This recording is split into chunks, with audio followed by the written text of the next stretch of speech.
What is up, everybody? Welcome in to a Monday night stream. We're going to be here drafting some best ball on Underdog Fantasy. The big board opened about a week ago, a little more than a week ago now. So ADP's had some time to readjust itself, and we get to look at what the market thinks of these players heading to 2026. So without further ado, let's get right into the show.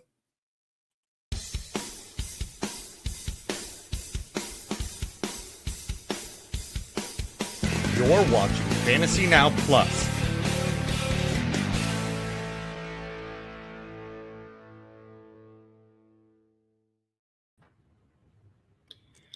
Welcome in, everybody. Thanks so much for joining us. We are happy to be drafting best ball already here for 2026. It's only February. The Super Bowl is less than 7 days away at this point. We will, this time a week from now, know who has a ring. But for now, we are going to head into these drafts. I am joined today by my co-host for a lot of these drafts, Brian Rockwood. Brian, how are you doing? I'm doing fantastic. It's a Monday, better than some other Mondays. So yeah, love that. Love that for us. Funny enough, I actually got to go run super quick. My daughter is real adamant that she needs her bottle of milk. So I will be right back as we're kind of getting settled here. So good. See you in a few. Sorry. All good. Alrighty, folks. Well, as we are waiting for Brian, letting him take care of some family stuff, totally good. We can kind of talk through some of these contests, how they're going so far, anything that has kind of stood out to me in the first few days of these drafts being open. Since we streamed last week, they also opened a new contest called the War Room. I don't think it's new. I just think it's opened later than the other three. But this is a 4-entry max, $25 to enter. So $100 to max this contest, and you get $20K if you win first place. As you can see, it's only a 4,500 person pool. So if you want to really maximize your potential, if you think you have an edge in pre-draft best ball, but you don't have hundreds and hundreds of thousands and thousands of dollars to pour into some of these bigger contests, highly recommend looking here at the War Room. One thing I'll say, because it's a 4-entry max, it's pretty difficult to find a fast draft for. We might attempt it tonight just to see how many people are waiting, see if we can give it a few minutes. But to be honest, you probably are going to have to do slow drafts for it if you want to actually get all 4 entries in. I highly recommend it. Again, $100 to max. You look at this payout structure, 20K to first, 10K to second, and then it kind of starts going down the ladder from there. Only $12.50 to 10th, but that's okay. My biggest and favorite part about the War Room, if you look at this advancement structure, it is very, very cushy. 2 out of 12 to start, but then 2 out of 10, 2 out of 10. There's only 30 people in the final. So you get $100. You get your entry fees back if you make the final, which is nice on top of everything you've made for the previous rounds. So highly recommend this contest. I think it is a lot of fun. I think it is a great entry level for, smaller purse type of exposures that you want to do in best ball, but highly recommend the War Room. Like I said, we'll probably try and hop in one to see if we can fill a fast draft lobby, but I imagine that will most likely not happen because I've been trying for days and have only gotten one in. So we'll give it a shot. Do you think people are just scared at the price tag? It's early, and I mean, I think it's honestly just a lot of people, not to sound like snobbish, but when you have other contests where it's 100,000 to first, 200,000 to first, and this is 20,000 to first, it's like $25 to enter. Like, it's not great. I don't think $25 is the barrier. I mean, Best Ball Mania is $25 to enter, but that's 150 max, and you get millions of dollars for first place. So I think it's mostly just like it's kind of a small time contest, and like frankly, there's not many people drafting this early that are smaller budget types of folks. Like people that are drafting this early are probably drafting from contest open to they probably were still drafting stuff well into December of last year and probably only took about a month off. So I think it's just kind of everyone will jump in when they feel like it. A lot of them, since it's a smaller time box contest, they might wait until it's a lot closer to being filled just because they want maximum amount of info, so to speak. So I don't really think there's that much of an edge. I think it's probably going to close right after the combine is done, to be honest. Like we're already quarter of the way there, and there's only 4,500 total entrants, so it's really not that many drafts. But yeah, let's try this. Let's see if lobby is full or close to full, and then there's a wait. Cross our fingers. Oh yeah, definitely not. Oh boy. A no from me, dog. Oh, hold on. That was quick. All right.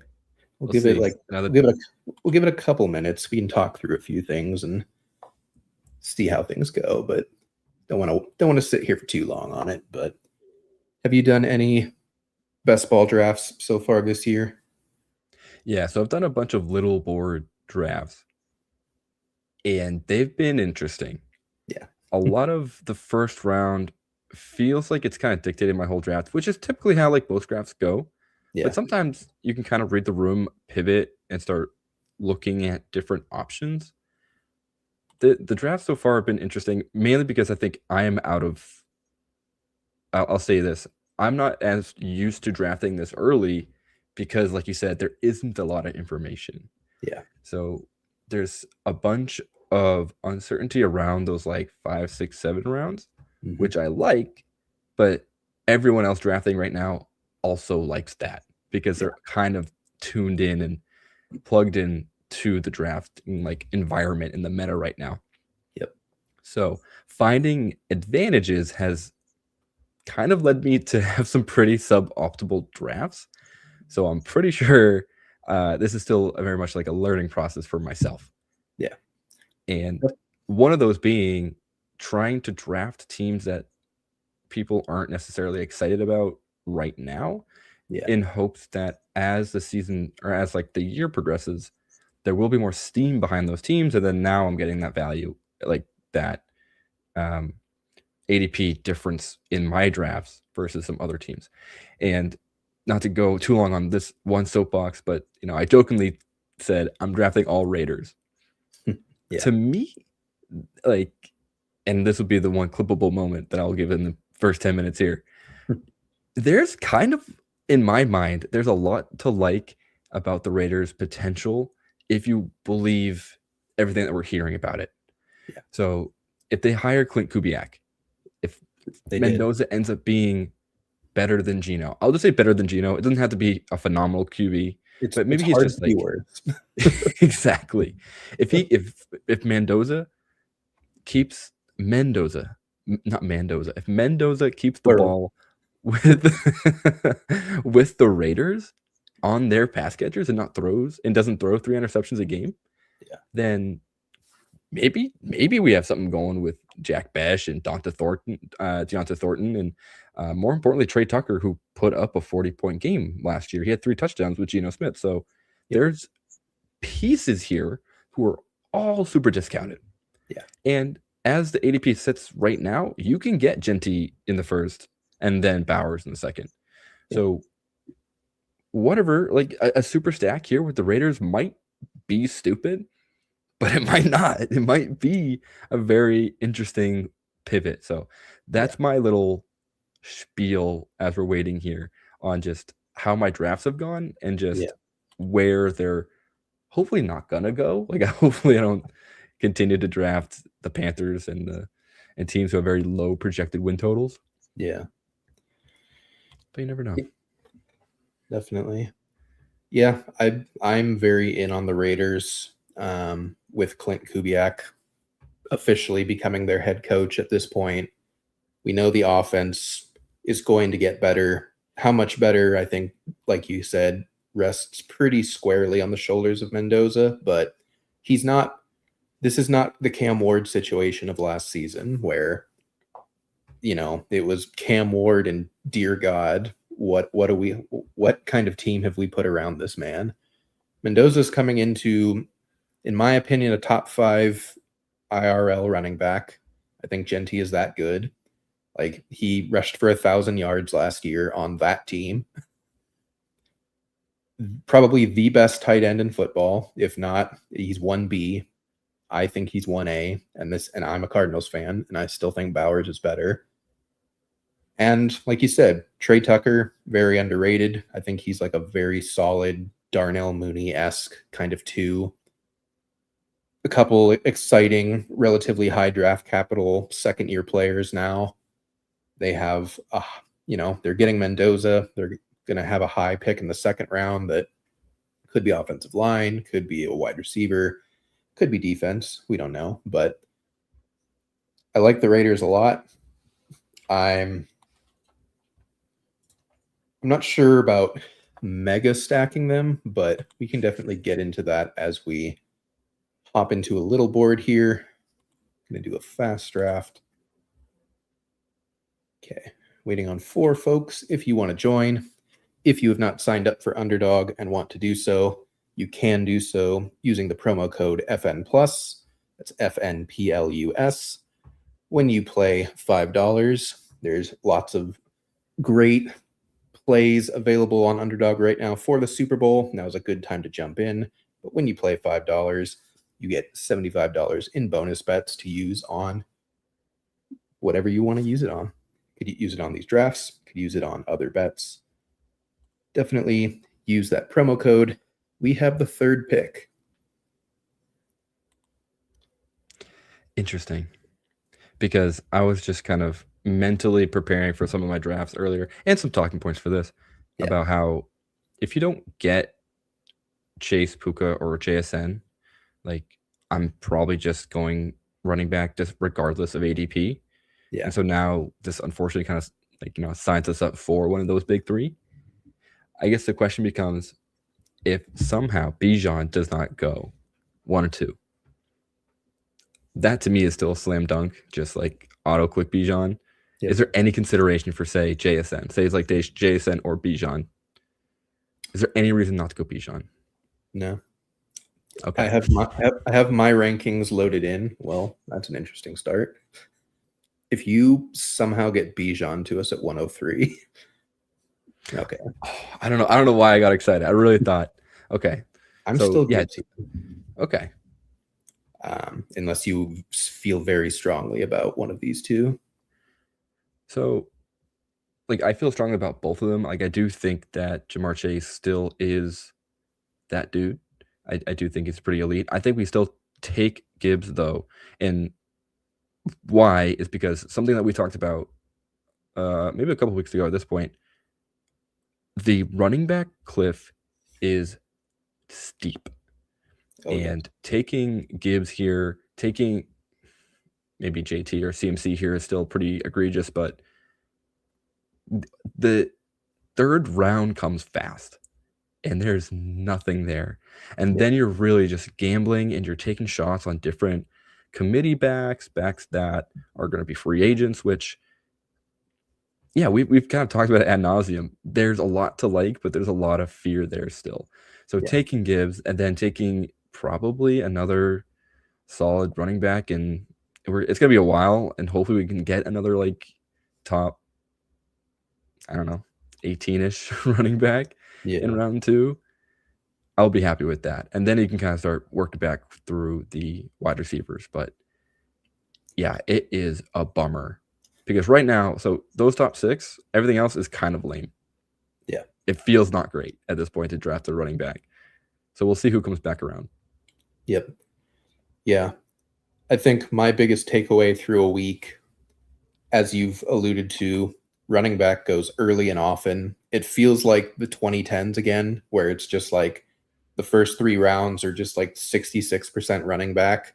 And then the instant you hit the cliff, it's just like, all right, wide receivers, quarterbacks, tight ends, and a bunch of dead zone running backs. Like the dead zone is well and truly back this year, at least in these drafts so far.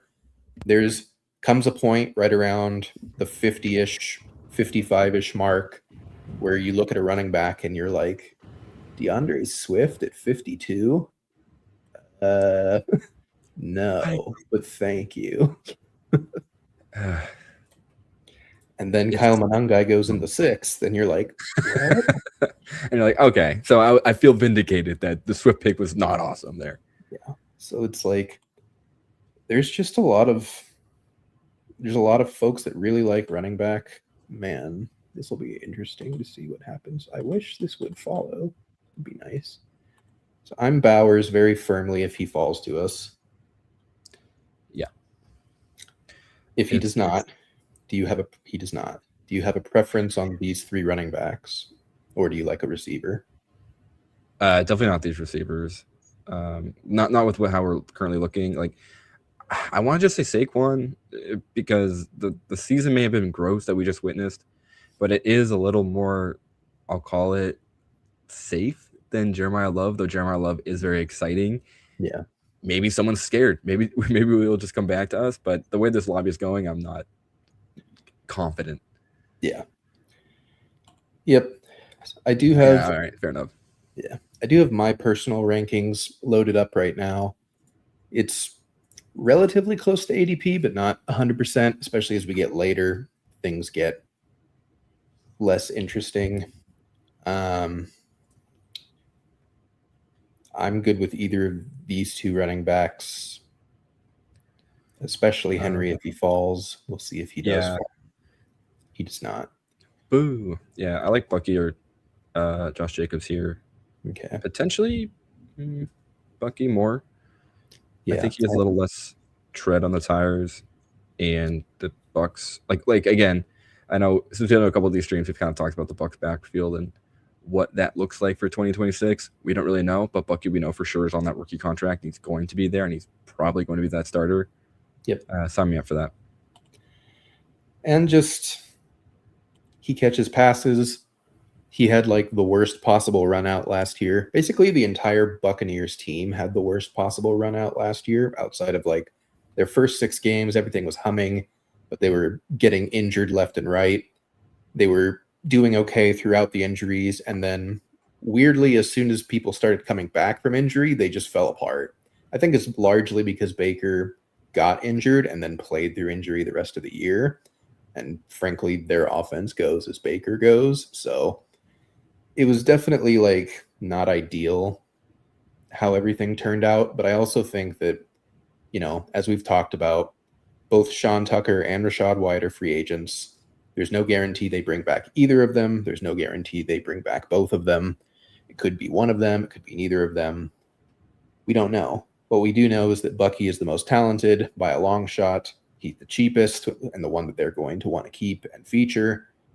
And they have a new offensive coordinator again. That could be good, could be bad. We're not sure yet. But I think really it's just about betting on the talent. I like Bucky as a talent over Josh Jacobs at this point in Jacobs' career. I think Packers have a very boring offense. It's mostly around Jacobs, but I'm not inspired by it. You know, I've already got perceived safety in Saquon Barkley, and safety and ceiling in Gibbs. I want to hit ceiling here with my 3rd running back, because when you're drafting 3 running backs early, you're basically saying these 3 are hitting my lineup 90% of the time, my 2 running backs and the flex every time, because you're going to have to catch up at wide receiver later.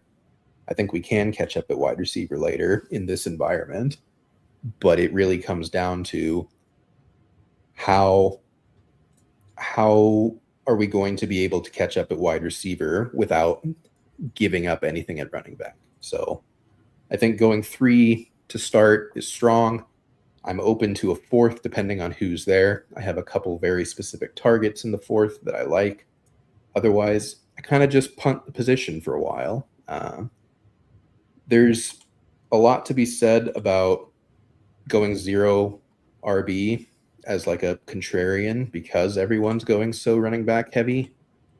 But we'll kind of see how that goes.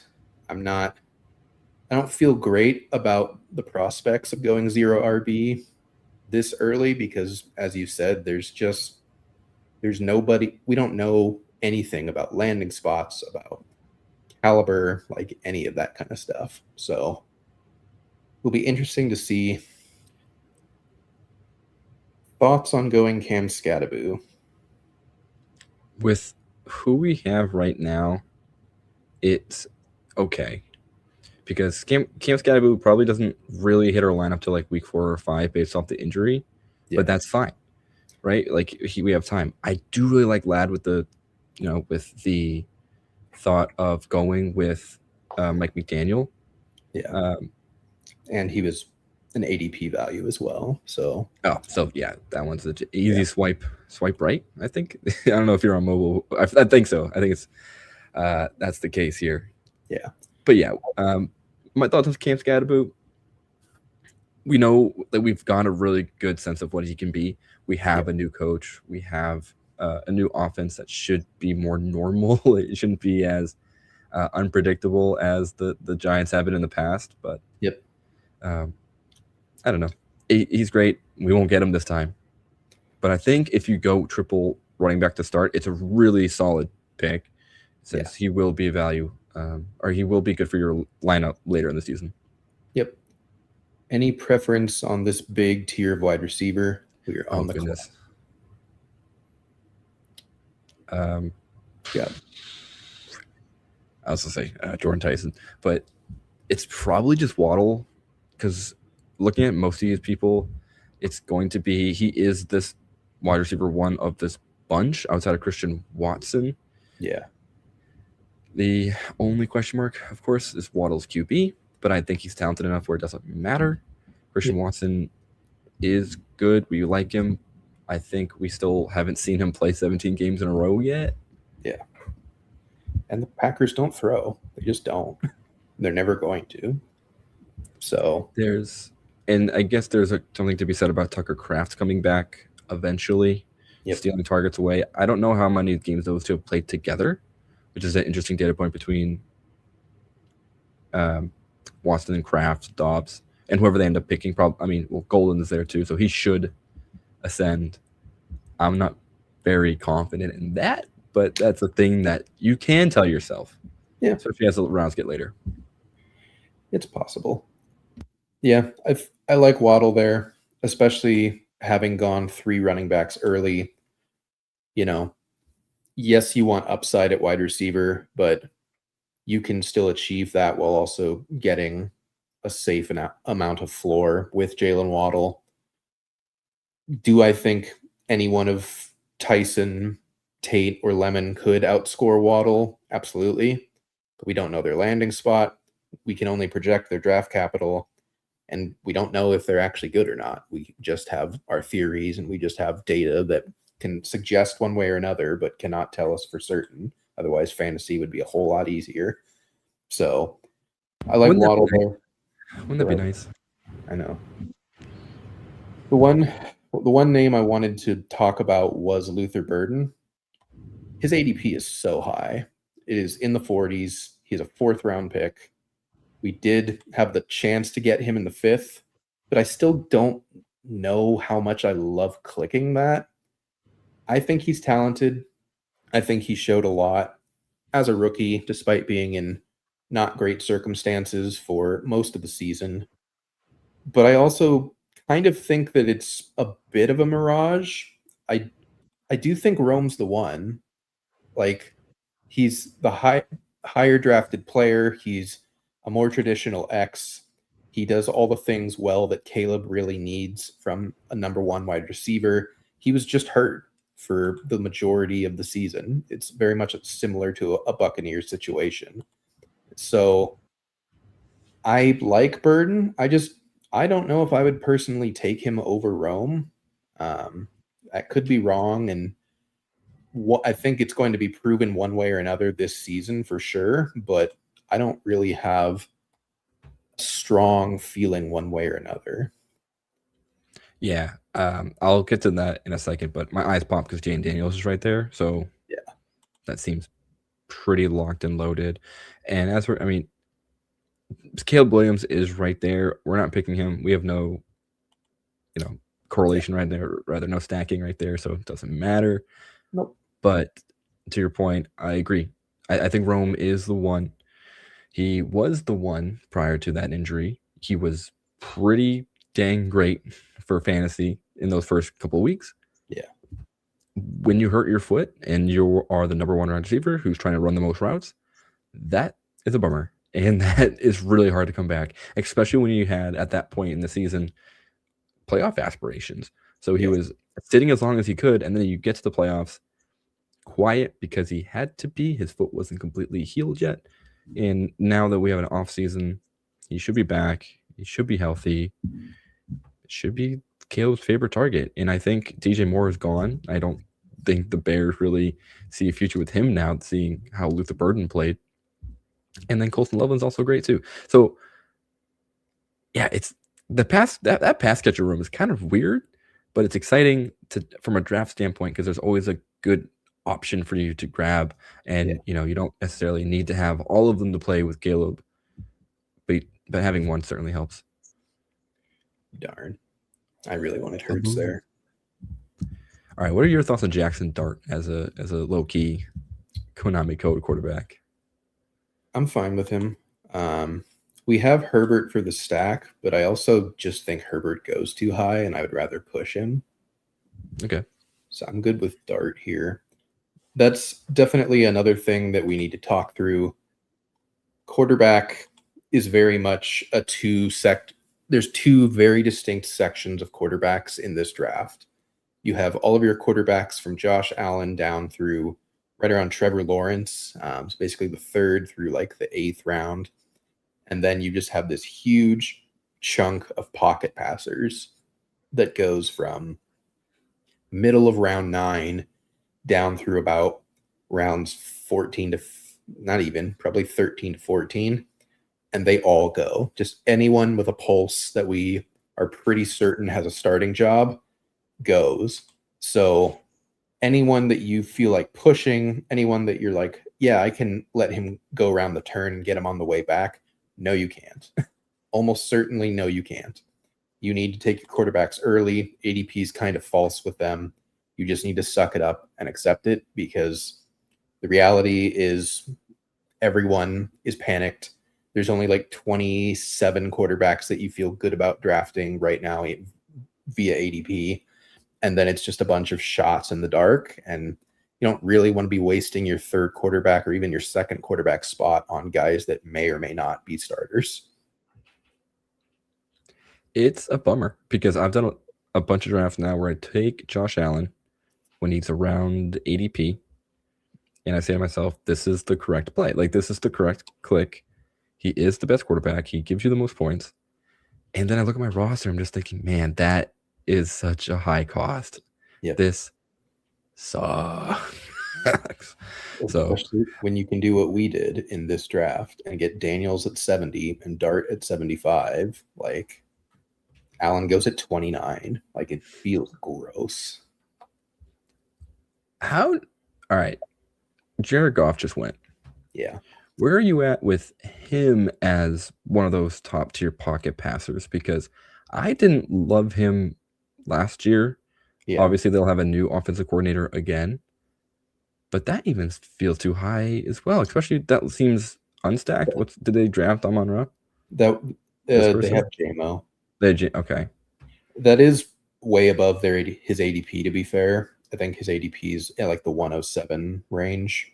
Got it. So they basically just didn't want to chance it because he'd have to get past the Amon-Ra drafter twice around the turn. And that, yeah, and certainly wasn't going to happen. Yeah. I don't think that's a good play, though, personally. Like, yes, stacking is important to some extent, but also like forcing a stack ahead of ADP just for the sake of a stack is not what you're supposed to be doing when you're trying to stack things. That's like the opposite. The point is getting value, having good players, and stacking them for correlation, but not going out of your way. So we could go Tucker Kraft here. We could go Michael Pittman Jr., QJ, Denzel Boston. Any preferences? I think Kraft is the best of picks here. I like Sam Laporta with I do the too. hope. Oh, right. They have Drew Petzik. I keep forgetting that. That's who they actually named the new OC. Yeah. That does make Laporta an interesting selection here. We're Yeah. not going to get him because the other player just drafted Jared Goff, so they're going to probably go with him. I mean, I don't even know if he makes it to the 9 spot. Well, he went immediately. I was going to say he could. Oh. Because we Sure. are on the other side of the board, so it was only 4 people in between, but none of them have tight ends, so it makes sense that they jumped on Laporta immediately. All right, I'll say this. Go ahead. I'm not huge on Michael Pittman. Interesting. But that's only because okay. So I love a split room. I say this because I don't know when we're getting Daniel Jones back. I don't know how real Riley Leonard is. Yeah. And then between him, Josh Downs, Tyler Warren, we don't know if Alec Pierce is coming back. So that is a weird situation. Why are you so high on him? Is it just an ADP reason? Well, first, do we want to take him if he's there, or would you prefer any of the other guys here? Because I'm open to other guys. I would just. Oh, okay. Well, so I'm kind of high on Denzel Boston.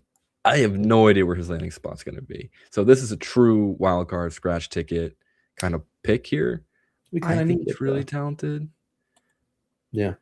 The other option I'll say this. The other player I was interested in there would be the tight ends. Gadsden and Kincaid are both right there. Yeah. I think Gadsden would have been more appealing if we did go Justin Herbert when we took Dart. Yeah. So I'm okay with that. I can fade that because there's a couple other tight ends way down the line that are pretty exciting. And I do think Gadsden and Kincaid both go here. Yeah. So that's fine. We can just forget about it. Yeah. We need to catch up at wide receiver for sure. Yeah. Because I think, what was it? That's our third one. Yeah, because we had QJ. I guess we can go back to the board in a second here. Or our Q, but we had QJ. Oh, Shakir, no. And then Addison. Yeah, Worthy. Meh. Like, these guys are fine. I think Jawan Jennings is grossly mispriced. But even still, like, these are like good wide receiver 4, 5, 6s. They're nothing crazy to write home about. That's kind of why I liked going the Boston route, because he could just be a really good wide receiver if he hits the right landing spot for sure. So to circle back on the Michael Pittman discussion really quick, I just trust Shane Steichen at this point. I think he's proven that if he has any viable quarterback, he gets the most out of his offense in that way. And, there's talk that the Colts could be in play for Malik Willis. Aaron Rodgers is floating around. Man, that's really early for Tyler Shuck, and I don't hate it. But anyways. I do. I wanted Shuck. I did too. I thought he would be there at 118, but apparently not. Either way, I think the Colts offense is just good. And, much like a lot of the offenses that sputtered out at the back half of last season, they were just injured. Like everything went wrong for them. So I think Pittman is the best receiver on the team. I'm not overly impressed with Tyler Warren. I think he's a good real life tight end and could become a great real life tight end, but he didn't show me anything from a fantasy perspective to make me love him. I'd be good with Addison or Shakir here. not my main man, Jalen Coker. I think He might probably one of come those back. players are better. Yeah, I hope he comes back. I would Addison's pick. a ADP faller. I would take Addison. Okay. They're going to have a new QB, probably. I say this with 80% certainty. I think it's Aaron Rodgers. I think he's going to do it. I think he's going to pull the Brett Favre. The complete Brett Favre resurgence tour. Yep. In the event that we don't get Coker, Casey Concepcion and Emmett Johnson are here. Yep. I like both of these. I think the sure thing, and that's a dumb thing to say because it's Bryce Young, but Jalen Coker is a real wide receiver, and we kind of saw that in the playoffs. And I like him a lot. I think he has a lot to give, and he plays differently than Tedero McMillan.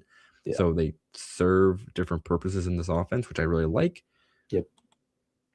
And he's very firmly surpassed Xavier Legette's kind of. Not him, unfortunately. Such a bummer. Yep. Which is always, well, I should say this. I was really excited about Xavier Legette. I really liked his tape when he came into the pros. Yeah. Except for the fact that all the peripherals were just screaming red flags. Yep. And unfortunately, they all proved to be true. Yeah. But hey, you win some, you lose some in the scouting process. Yep. As you can see, folks, the quarterback cliff just suddenly starts. I mean, we've got Sam Darnold going in the 11th. We've got a rookie who's never played a snap going in the 11th. He's not even a running quarterback. Like, people get to around this point, realize, oh, I've only got one quarterback, and they just start spamming the button. So if you want 3 quarterbacks, you almost certainly need to have it done by around round 12, 13 at the latest. I have a couple particular targets that I like at the 12, 13 spot. We'll see who falls back, if anyone. I am kind of heartened by the fact that most of the room is not panicking, although Bryce Young going might start the avalanche for sure, but we'll see. Yeah, I think there's just a lot of mispriced wide receivers down here. Basically everyone on screen right now, it's just like they should be a couple rounds higher, and like most of these running backs should be a couple rounds lower. I just don't really, like Woody Marks might not be the starter next year for Houston. They most likely attempt to replace him with someone that can actually run between the tackles. Kenneth Gainwell is no longer playing for Arthur Smith, so like, no. JCM could be replaced. Tyrone Tracy is already a backup. Jonah Coleman, don't know where he's getting drafted. Zach Charbonnet doesn't have a knee. J.K. Dobbins is probably just going to be back on the Broncos. David Montgomery's old. Like, these are classic, just dead zone, like, what are we doing here types of picks to me. Like, I don't have them super low in my ranks because I don't think you need to full fade all of them, but like, I think they are very much draft and team specific with how you built your rosters as far as considering literally any of them, because I don't think any of them are particularly great picks compared to the wide receivers you can get here. To me, it feels like a byproduct of the early RB push, and then the concern of being, all right, I missed out on those early running backs. I have to get running backs whose name I know. Yep. Right? That they have some sort of production profile. They have some sort of previous history of success. Let's take a shot here. It's late enough in the draft. I'll just go here. Yeah. Where you could have tried and forced the issue a little earlier, or you just continue taking value at wide receiver, and then you truly punt at the position. And that's where I think I probably would have gone if I was any of those kind of like later round drafters. Let's just go. Yep. They're in the street right now. I can feel it. They're staring at our queue. Any preference? How much time I got left? Oh, I would pick just Higgins here. Like, just picking best available when I'm not really sure has just been my, my go-to. It's boring, truly. It is a boring thing to do, just top off the ADP list. Yeah. But Jaden Higgins, at least in that regard, is someone who could be a big wide receiver taking the second step there on the second year. Yep. I was gonna say Kyler potentially. I know he just went, Yeah. but that still scares me. Oh, I love queuing up Trey Benson, and I would never get him. I think too many people are also on that same wavelength. That is, he is Yeah. far too low for what he brings to the table, and that is just like screaming value. I think we just take Sadiq here. I think. Over Oh wait, hold on. Does Trey Benson not come back to us? Oh, I'm taking Trey Benson. Yeah. Yeah. Tight end is the position that I will fight the hardest for, of just fading once you've taken one. I think there's just a huge bunch of guys that are going to score points that sometimes go undrafted. Like, Evan Ingram doesn't have an ADP in a lot of these drafts. Like, I just don't think the Broncos are just going to outright cut him. There's like 4 Rams tight ends that are all drafted. Like, one of those is probably correct. There's multiple Seahawks tight ends that are draftable. Mike Gesicki goes undrafted. Pat Freiermuth is like an 18th round pick. I love taking him. Juwan Johnson used to be late, but every time the Tyler Shuck drafter takes him 2 rounds early, they then take Juwan Johnson 2 rounds early, which is a bummer because he would have been my favorite.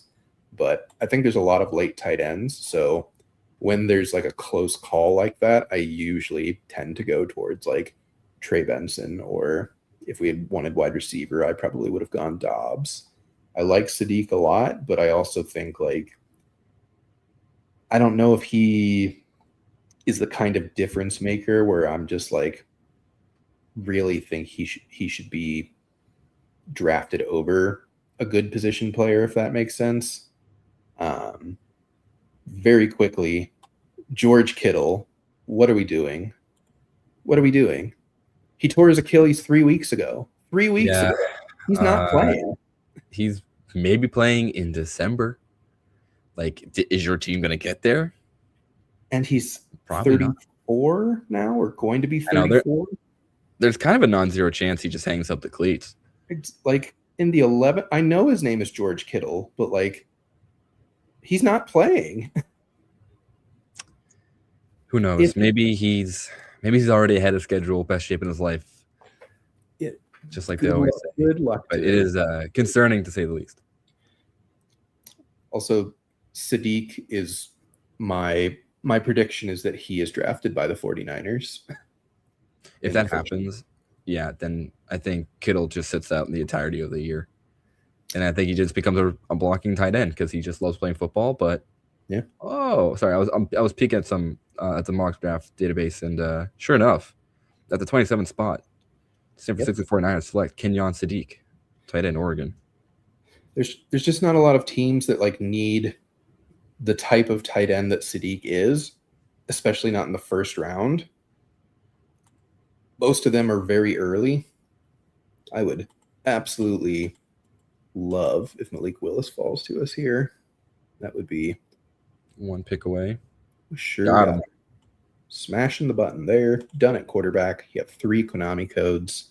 Even if Willis somehow doesn't become a starter, doesn't matter. You still have Jaden Daniels and Jackson Dart. If he does become a starter, quarterback's done. Don't ever have to worry about it again. So I'm also peeking here on this draft. This is from Lance Zierlein from NFL.com. They have Mekhi Lemon going to the Jets, Jordan Tyson to the Cowboys, and Denzel Boston going to the Steelers. Brother, why? I like that Steelers pick because give me someone not named Calvin Austin, please. Save this offense. He's basically just DK Metcalf again, though, isn't he? Like, trades fall, doesn't separate at all. He is a little slower. Any preference here? Do you like Kelsey this early? Okay. I almost take like Braylon Allen. I don't know how many running backs we have. I like this because Breece Hall, in this scenario, Breece Hall's gone. Yeah. He's no longer a Jet. We have this much more bruisery type of running back with a defensive-minded head coach. They're bringing in someone not great. Darrell Bevel, maybe? Is that what I saw today, potentially? So not a very exciting OC.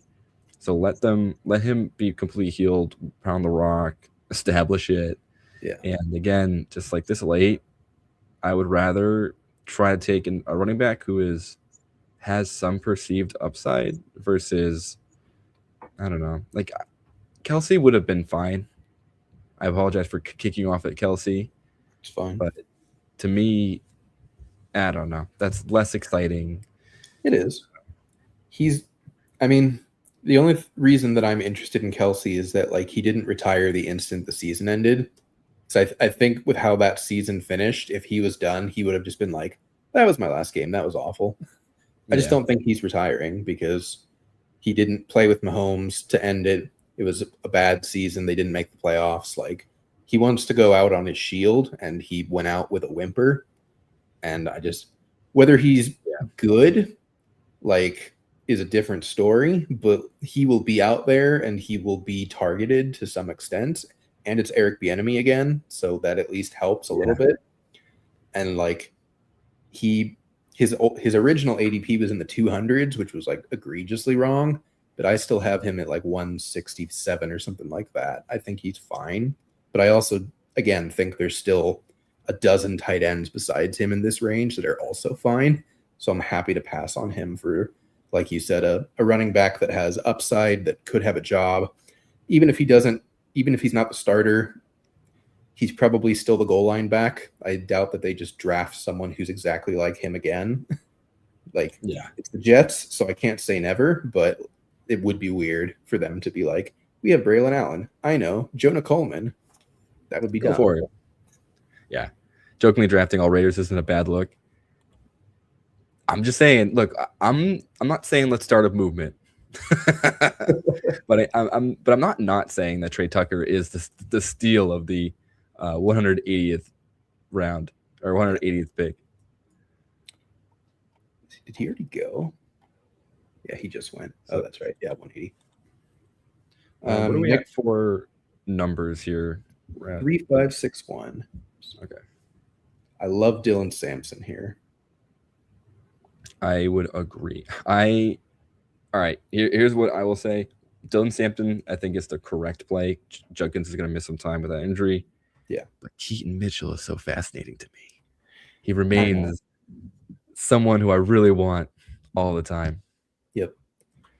But honestly, with Sampson, I think we're just done at running back. Like we have Gibbs, Barkley, and Bucky. Benson could be the starter. Allen could be the starter. Sampson will be the starter-ish for a little bit.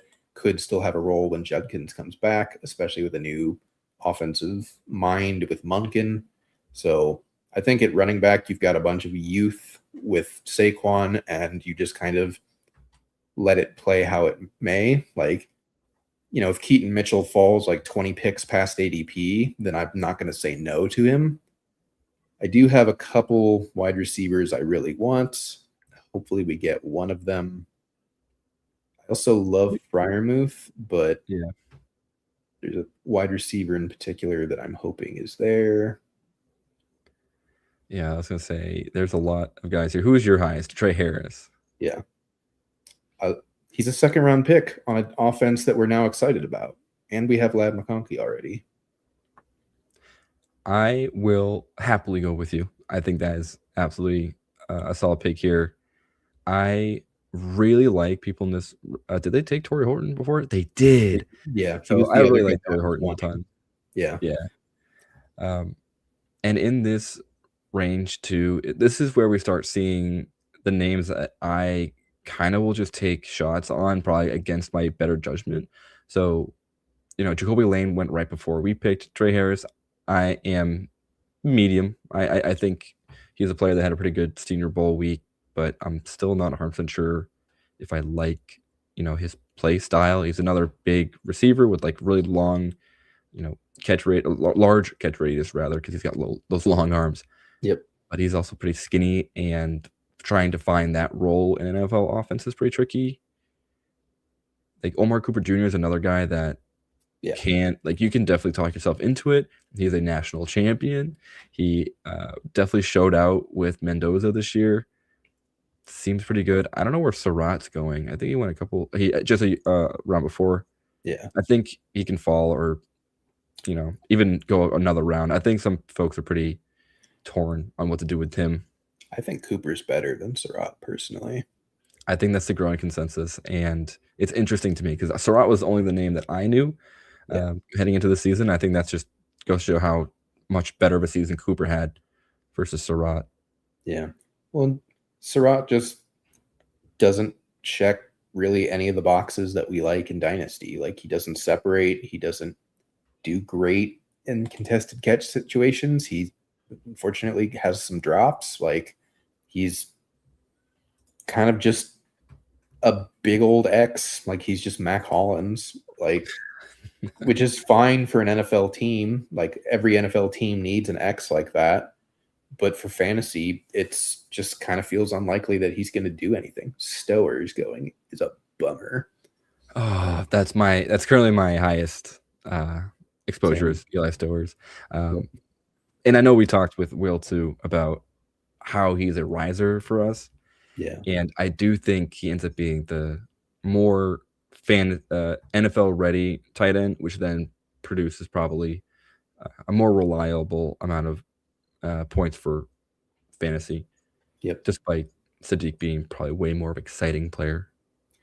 This is what happens if you don't go quarterback early, by the way, folks. Your QB2 is Jacoby Brissett and your QB3 is Mac Jones. And neither of them are starters.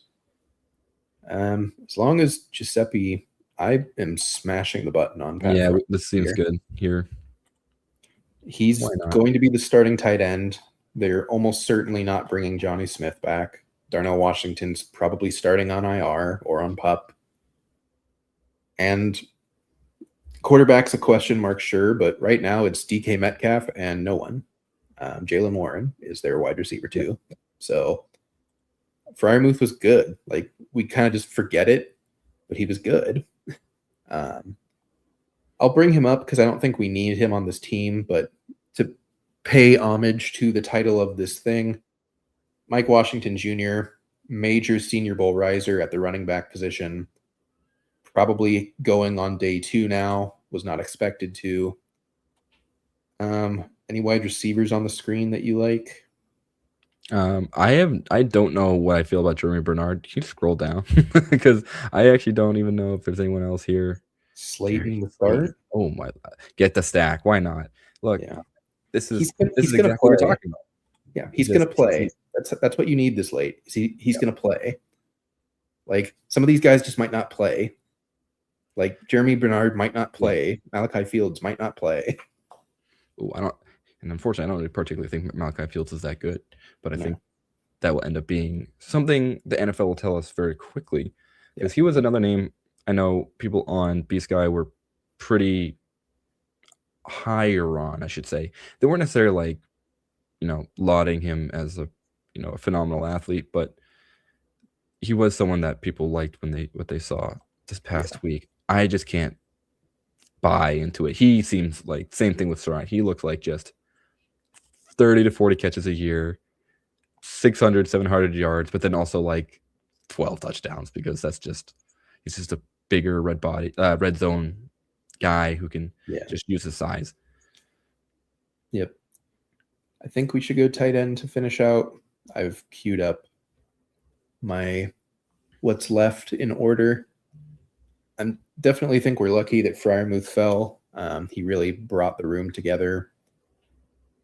If there's any players that you would rather go over a third tight end, I'm open to it. With Tucker Kraft and Pat Freiermuth, like, Kraft should be back for the beginning of the season, so you'd feel fine about tight end. Not great, but I do think a 9th wide receiver is not crazy either. Any preferences?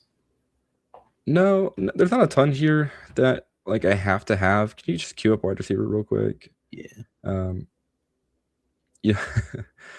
Look, Keon Coleman's staring at me like the Green Goblin mask, thinking, this is the time. Don't be scared. This is the year we come Hollywood's going to get a role somewhere. Tillman catches. Douglas always has a role. Antonio Williams have a riser. I was going to say, Antonio Williams, another name that I just haven't seen enough. Ted Hurst and Eric McAllister. I will say this. Loved Eric McAllister's tape. Yeah. Where will he go in the draft? What does the NFL think that he is? I have no idea. And so that's why it's tough at this point to be like, well, our wide receiver is like kind of shaky. So Yeah. I don't know if we want to add another layer to this of just like mini chaos, picking probably like a day 3 wide receiver. So yeah, it's not very exciting. I wish Michael Trigg went to the Senior Bowl. I don't know if he actually went. He was invited, but I know a lot of players didn't go because of the weather. Yeah. I think he Because did. he's a big dude who makes a lot of big plays, but I Yeah. don't know if that's just because he is bigger than everybody else. When whoever Baylor played, Yeah. he's also a Baylor player, so that's always like a to me that screams kind of like Tennessee, kind of like how much can we Yeah. trust this? There's also Bateman. He's under contract. Yeah, and again, same thing, kind of a new offense. I would say this. I would go Max Clare. I think you Okay. like him a lot, and there's a lot to like here with Yeah. him. I think the rest of these wideouts, yeah, we can sell ourselves a story on this, but I think it's better just to have the 3 tight ends, one of which being like an unknown. We've seen it time and time again. Like a rookie tight end will emerge. Yeah. So I don't hate it. Yeah. I like Max Clare. I think I am probably going to move Stowers over him just from a fantasy perspective. I think Stowers has a little bit more of what you're looking for, but I do think that pretty much everything that plagued Max Clare was really just, he played for Ohio State. Like, no one's earning targets as a tight end in that wide receiver room. Like, they're just not. I mean, you've got possibly the wide receiver one this year in Carnell Tate. You've got the definitive wide receiver one in next year's class at Ohio State. Like, there's not a lot of meat left on that bone. So I liked Claire's tape from what I saw. I don't think Ohio State really utilized the tight end as much as you would like anyways, but I think he's kind of Sam Laporta-esque to me, where it's just like he's good at everything. He's not great at anything, but being good at everything for tight end is kind of like being great because tight end has to do so much anyways. So he's intriguing to me. Obviously, draft capital is going to be a big factor for him. If he's a 4th round pick, then he's an awful selection. If he's a back end of a 2nd or very early 3rd, then he's probably a good selection. So that does it for our first draft. Recap the team. Love the quarterback room. We've got Jaden Daniels, Jackson Dart, Malik Willis. Strong running back room. Started with 3 running backs: Jahmyr Gibbs, Saquon Barkley, Bucky Irving. Tacked on Trey Benson, Braylon Allen, and Dylan Sampson to end it. Wide receiver, probably the weakest, but not necessarily weak. It's what I would say. Got Ladd McConkey, 9 picks past ADP. Jalen Waddle, Denzel Boston, Jordan Addison, 17 picks past ADP. Jalen Coker, 10 picks past ADP. Jaden Higgins, 17 picks past ADP. Trey Harris, 11 picks past ADP. And Darius Slayton. And then at tight end, again, Tucker Kraft, 11 picks past ADP. Pat Fryermuth, Max Clare. Any thoughts on this draft before we head into the next one?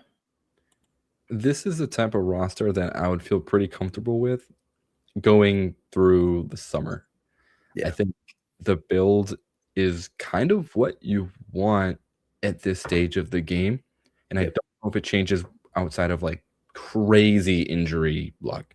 Yeah. And what I mean by that is a strong running QB room, which we have multiple folks that can, top out on the week. And then we have a very good running back room of players who we know are great. Again, like Gibbs can, completely, go nuclear one week. And then that wide receiver room, all right, I'll say this. It doesn't look exciting. Yeah. But there are players here that can be relevant and can be top 15 guys. Like Waddle and McConkey have both done it before. Yep. We have some, uncertainty with Boston. And then we have a rookie that is an unknown commodity. So like there's a lot of like fun thought like thought processy things going on with our roster, which I really like. And I think that kind of all boils down to the fact that we started like heavy RB. And Yeah. with this next draft, I'm curious to see where we land, because then I mean, for the sake of content, I'm kind of curious to see how we do with early wideout. But Yeah. I don't want to tank our draft, because this can still win money. So I'll save the true scientific process for my own drafts, and then I'll report back. Yeah, I think it's important to point out a few things on that team. Ladd McConkey was a early second round pick at the beginning of the big board last summer. And the only thing that changed is his offense got better. There's more weapons for sure, absolutely, but we're going from a Greg Roman offense to a Mike McDaniel offense.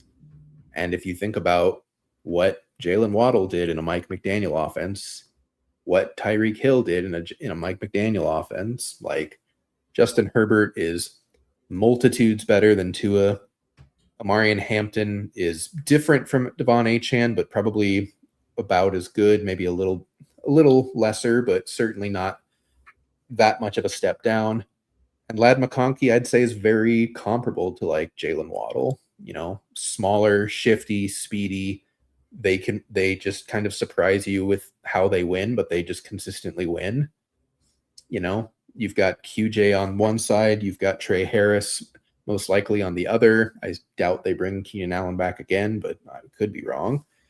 Hopefully not. That would make our Trey Harris selection very sad. But Rondé Gadsden is a great pass catching tight end, which Mike McDaniel utilizes perfectly.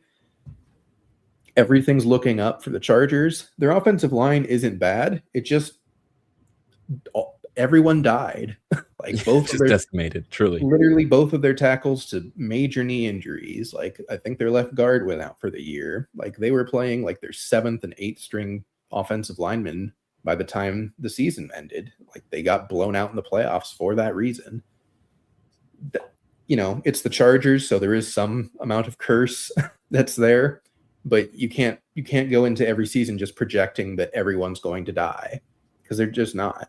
So I think I really like that wide receiver room, even though it doesn't look sexy on paper, because like you said, I think you've got two guys who could be top 15 wide receivers very easily in any given season. You've got Denzel Boston, who could easily be a top 24 guy as a rookie if he's in the right spot.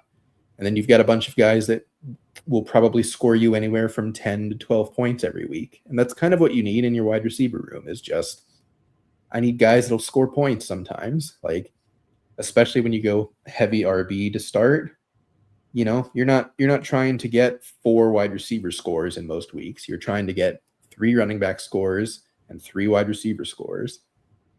It doesn't always work out that way, but that's what you're aiming for when you go early running back. We're going to hop into another little board here. Got 1 spot left. Let's see what draft position we get.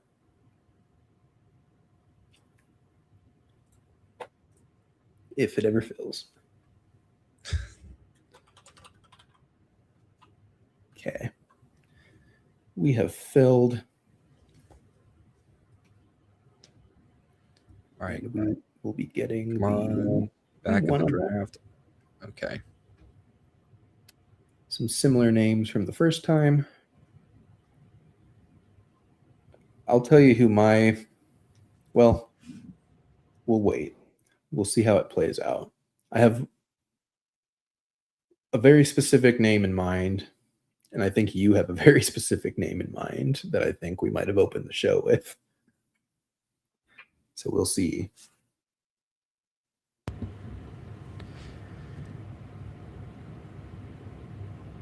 Yeah. I don't know. I just don't know with some folks, because chaos just ensues so fast, just so quickly. Especially early. Because people don't know what to do with themselves. Like, they're bored. They ADP is kind of a fake number that we're all just agreeing to some extent, but also you have to balance that with the fact that like there's been multiple studies by multiple folks who've been playing best ball for more than a decade now at this point, and like the highest predictor of team success on any individual team you draft is ADP value. Like, it doesn't seem like that should be the thing that helps you win a lot of money, but it tends to be. Why? There's plenty of reasons, but I think a lot of it is like you need to focus on getting combinations of players that not very many or no other people have, while also drafting the players that you need. And you don't really have control over knowing what the players are that you need, but you do have control over being able to draft unique combinations. You know, what's our second round pick? 15, 16? You know, in some drafts, depending on how the room plays out, at 16, we might take someone who goes in the early 20s because they don't usually go at 16 and you want a unique combo. You shouldn't be doing it every time, and you should be careful with how you do it, but there are very specific ways to accomplish the goal that you're looking for while also understanding that, like, yes, we draft these teams because we want to say we know ball, but we don't know anything of what's going to happen. We're just guessing. We're predicting based off of some probability. So you can't have an entire strategy based on I know ball, because if it was that easy, everyone would win. But like, we're different though. So We're just when we know ball, it's so much different.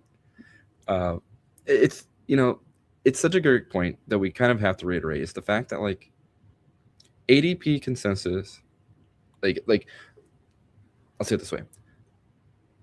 The group of people who play fantasy football are like the best people to determine who is the best for fantasy football picks.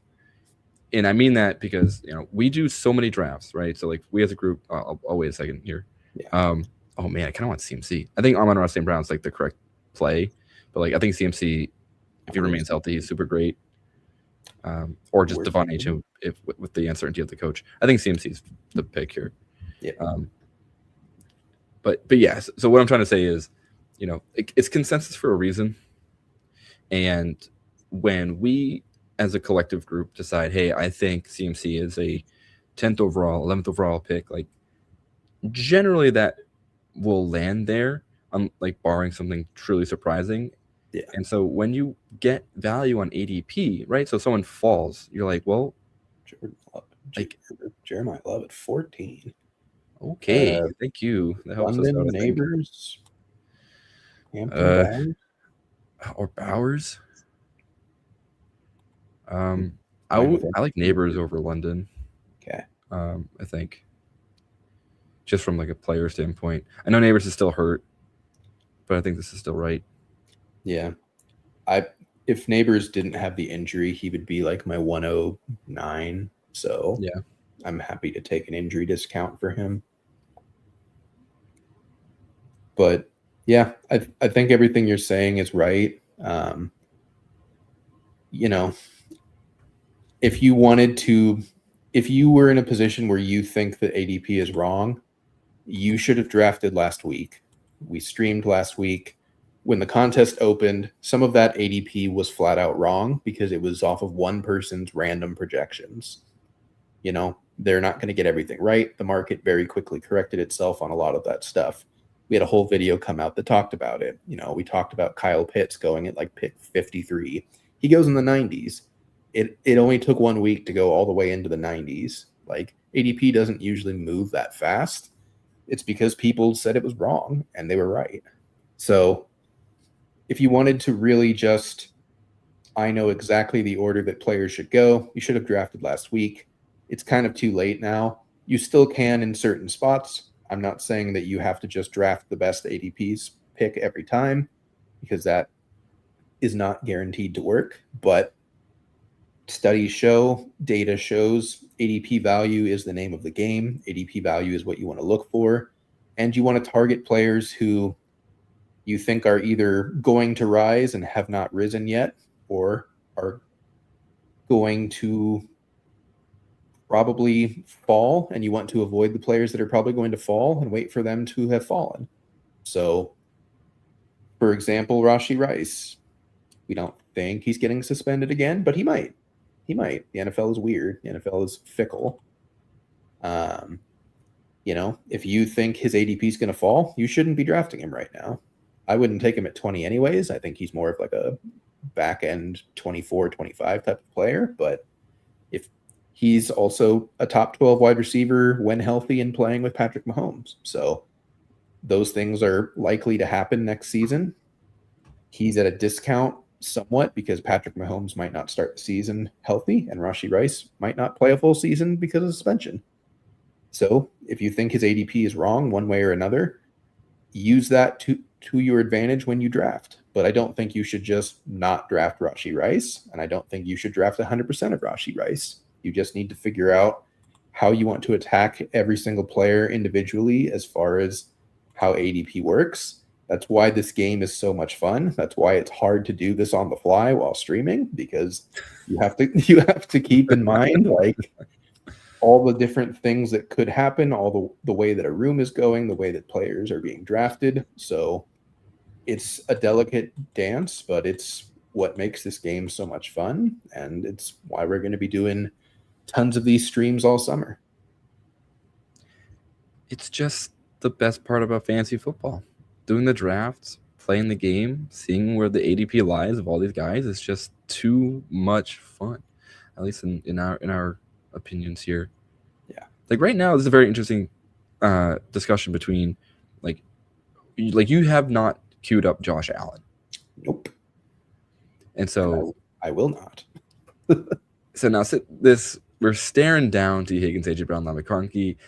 Ken Walker here too is someone that we might sometimes pick. Yeah.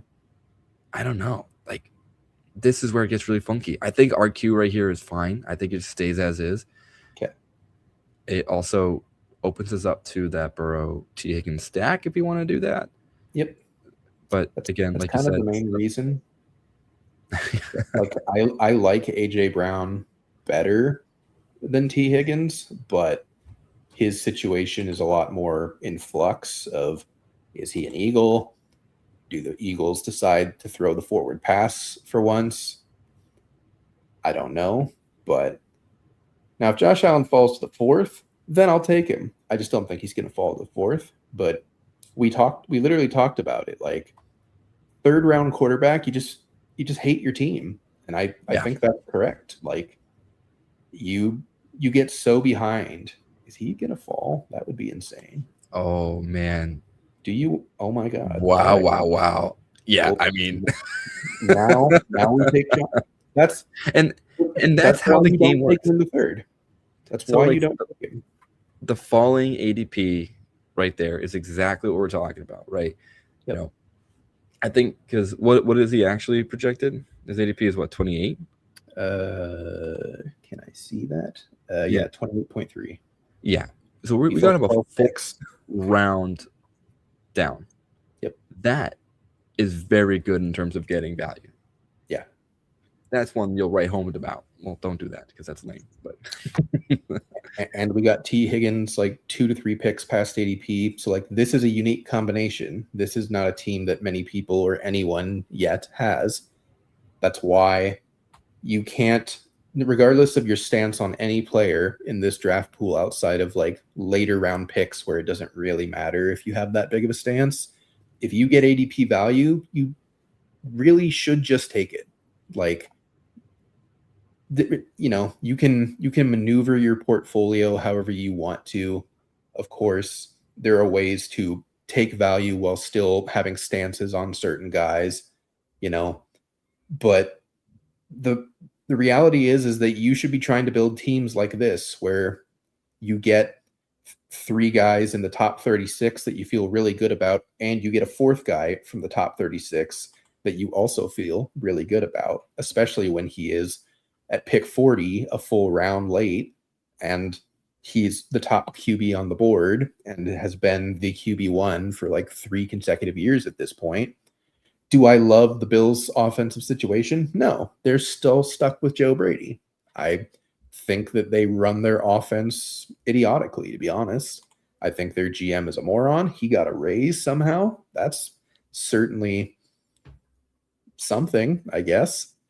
I don't like the Bills' offense. I'm not stacking Josh Allen unless Shakir is very cheap or Kincaid is very cheap. But even then, like, I'm not targeting them because I just don't think they score fantasy points. It's just Josh Allen is Superman.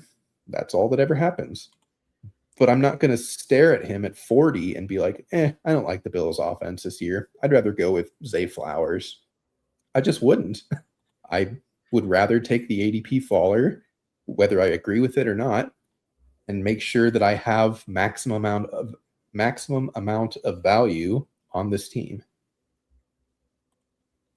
Yeah, like everything about the Bills is, I'm totally in lockstep with you. But man, it's so dumb what Josh Allen can do with nothing around him. Yeah, nothing. Like, truly not. Like, yes, James Cook. All right, James Cook like did get the rushing title. No, he lost it to Derrick Henry, on the very last game. But James Cook had a career season, and that's it. Khalil Shakir got a bunch of money and just did nothing with it. Keon Coleman, unfortunately, is apparently a loud and out bust according to their GM and owner, which is disappointing because Coleman's still on the team for the next 2 years. Yep. And then name me another wide receiver. All right, Brandon Cooks, who joined the team in like week 13. Yeah. Like, come on, man. Definitely not him. Yeah, Jalen Waddle, welcome back. No Terry McLaurin. You're not into the 31-year-old. If we take Terry McLaurin, then I'm tempted to then take Jaden Daniels, and that's just so many high picks on quarterback. I'm open to it if you want to try that, but that is a lot of investment early in a quarterback position. I do not. Yeah, I don't want to do that mainly for that reason, and also, what's the point of having Daniels and Allen on your team? Yeah, like, do you want Rome or Waddle? For the sake of, I guess, newness, it'd be Rome. We did talk about Rome a lot. So we go here. Year 2 in Ben Johnson's system. I'm gonna start selling myself out, or selling myself on Rome. Like, there's a lot to like here. Caleb Williams, third year. He's gonna continue to get better. That offense is just firing, I guess. No, declick that Brian Thomas. Don't you dare. Don't you dare click that name. Listen, it can't possibly get worse. It was so bad. It can't possibly get worse. The fifth option on this team sounds good, man. I do think there's a world where he gets traded. I don't think he actually does because of the rookie contract. Yeah. But man, if he did and then they got like another first round pick for him, that would be pretty just like masterful GMing. Yeah. That's weird. Do you want Daniels anyways, or do you want Evans or BTJ or someone else? I would rather a wide receiver. Let's just go Mike Evans. This is the toughest part about like timing. It's like if I had another 30 seconds, I would try and think about between Marvin Harrison, Michael Wilson, trying to make my bet there with their new offensive coordinator. Yeah. There's also DK Metcalf. Like, do you believe he can be something with Mike McCarthy? It's just gross. I don't know what to do with the Cardinals. We talked about it last time. I still don't know what to do with the Cardinals. They now have Mike LaFleur as the head coach. I don't know who their offensive coordinator is yet. I don't think that's been hired. I don't know who their defensive coordinator is yet. All I know is I don't know what to do with the wide receivers. Like, I think one of their ADP is wrong, and I don't know which one. Actually, no, I think both of them are wrong because I think one of them is going to outperform that ADP by like 30 spots, and one of them is going to underperform that ADP by like 30 spots, and I don't know which one. My bet would say that Harrison will overperform it because he isn't the much more talented on paper wide receiver, but Michael Wilson's the only one that's produced in the NFL of the two, so I don't know. it's just the worst, right? Like there's some, question mark rooms that are exciting because you're thinking, all right, like we know this offense is good. Like I would say this was about the Buffalo Bills, like pass catchers last year. Josh Allen is great. Like this offense has to throw to somebody, right? And like, if we find that person, they're going to be great. The answer ended up being nobody, kind of Dalton Kincaid. And my worry is the Cardinals are going to be that. Immediately, Wilson and Marv went right after Mike Evans. So that's kind of where the gang is at here. That's where the pod's at. They believed in the Cardinals. They just didn't know which one. And both drafters said, all right, I think the other person's an idiot. Yeah. Yeah, so it really is just, can you believe it? Like, can you believe that Wilson is the guy who we thought he was? Do we believe Marv is still that fifth overall player that he was drafted? He was right, fifth? No, 4. Yeah, Neighbors was 5th. Yeah, that's right. Anyway, yeah, Cardinals, I'm sorry. At least you have a fun new head coach, but what does that mean for fantasy? We won't know till August. Yep. I do think that Mike Evans signaled the end of a major tier break for me personally. I think literally all of these receivers that have gone after are huge question marks. They could pay off. They could flame out spectacularly. I don't think Mike Evans does. When he plays, he's good. He just didn't play last year. I know he's older. Yeah. But he's good. Yeah, I mean, I like Mike Evans a lot. He's probably a Hall of Famer. I mean, definitely is. Definitely is. I meant to say probably first ballot, but probably not. And that's a whole can of worms to get into about Bill Belichick and whatnot. But like, Parker Washington, Ricky Pearsall, those are 2 names I do like. The problem is just like, are they good? We've seen it in small bursts with both of them. Parker Washington being probably a little more, okay, so I'll call it consistent. We actually saw a bunch of games in a row with Parker Washington being good. But yeah, same thing. Like, no Travis Hunter. We don't know what the passing game looks like looking next year. Yeah. Dart.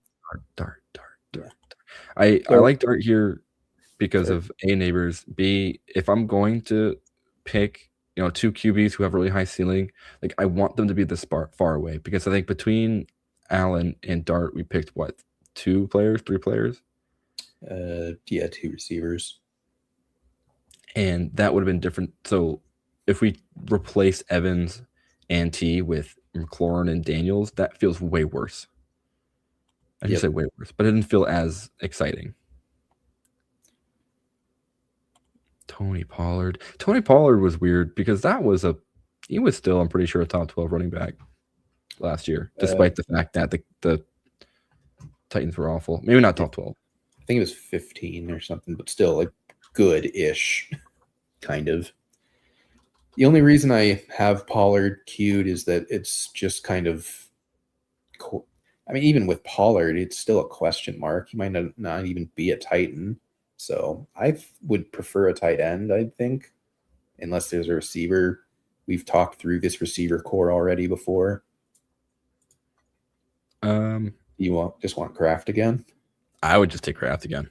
That's kind of where I'm at. I like Laporta, but Laporta will fall from time to time. So I'd rather push Laporta and see if he comes back in the next round, because I'll gladly take him then. But all right, I was wildly wrong, by the way. Tony Pollard was a RB24. But I mean, like, with how bad that offense was, that's still kind of impressive. Like, I think he scored like 2 touchdowns.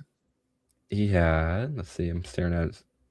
Tony Pollard scored no touchdowns. No receiving touchdowns. He scored 5 rushing touchdowns. Yeah, like, did nothing. He had no opportunity for anything, and he still was an RB2, which is where you drafted him. So, like, he wasn't disappointing.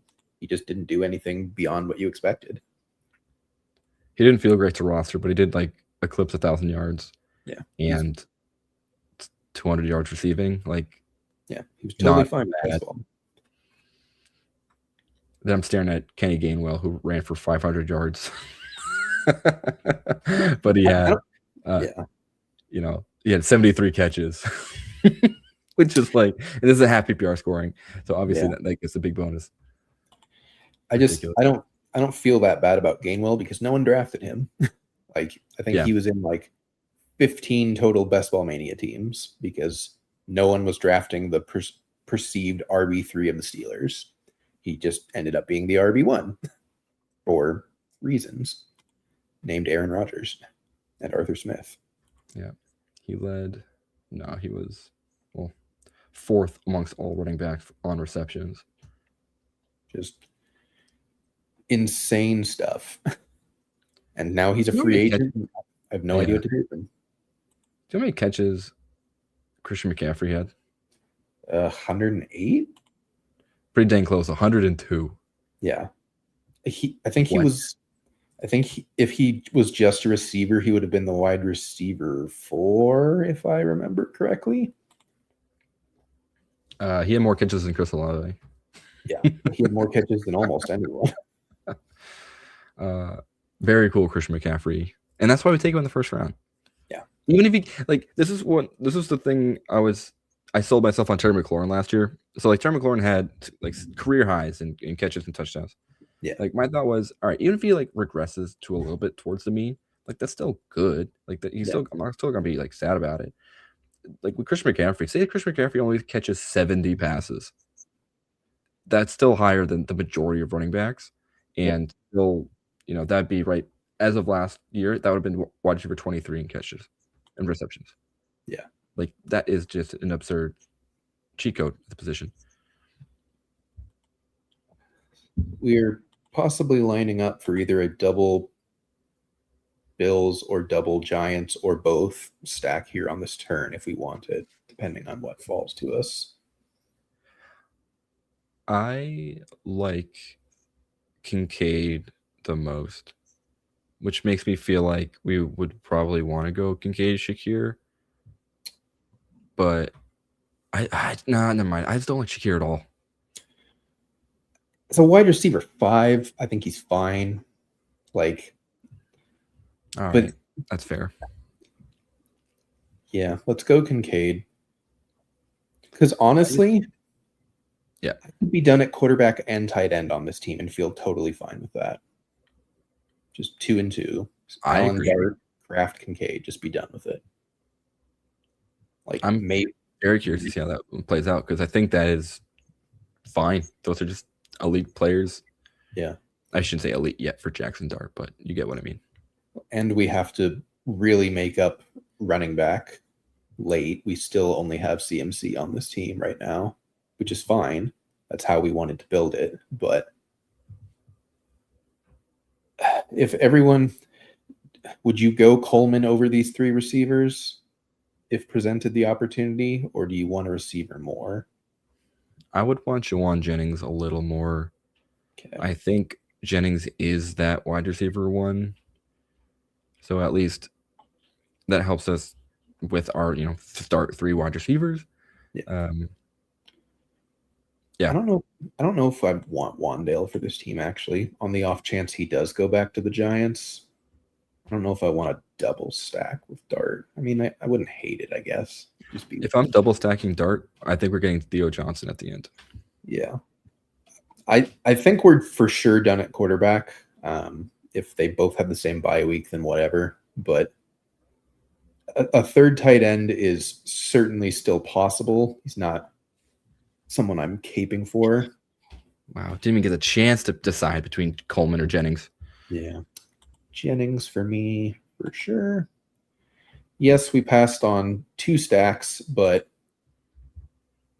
again, stacking is important to some extent, but I just don't think any of those options are the types of players that you care about stacking with these quarterbacks. Like Khalil Shakir, if he has a good game, 1, that would be a first. 2, Josh Allen's probably having a good game regardless of whether you stacked him or not. And okay. And Jackson Dart, like pretty much all of his good games are going to neighbors when healthy. And again, if Dart is running even like 75% as much as he did as a rookie, like how much meat is on the bone for Wandale. Maybe Wandale goes to an awful situation. He screams Pittsburgh Steelers wide receiver 2 to me. No, thank you. Obviously, I can't project that or draft like it, but I could just see that in my mind's eye. I know Juwan Jennings is also a free agent, but like the 49ers want him back very clearly. And they very clearly have stated they do not want Brandon Ayuk back. So if Jennings is back, he is the wide receiver 1. He has consistently out-targeted, outperformed Ricky Pearsall, even when Pearsall was healthy. I like Jennings. I think he's mispriced. Wandale and Shakir are just kind of dudes. And like, I think they would have fit better on our last team where like our wide receiver 4, we could have just used a dude for 12 points. But like on this team where we're already deep into the bench at this point, he's our wide receiver 5. Like we're looking for guys that can pop off to score more than one of these 4 in any given week. And like the odds that Shakir or Wandale can do that just feel lower to me personally. I just closed the tab. I should have looked at Wandale's not Wandale, Khalil Shakir's just game log. And how many times he had a performance that you were like, there he is. That's our wide receiver 1 for Josh Allen. That's our Stephon Diggs. I could be making it up or exaggerating, but I want to say he has like 2 career games over 20 half PPR points, like 2, being the wide receiver 1 for Josh Allen. Like he's not that good, folks. Like I hate to break it to you, he's just not that good. He's a plenty fine real life wide receiver. Is this us? No, but Emmett Johnson just went. Oh, that's what I was gonna say. I would take.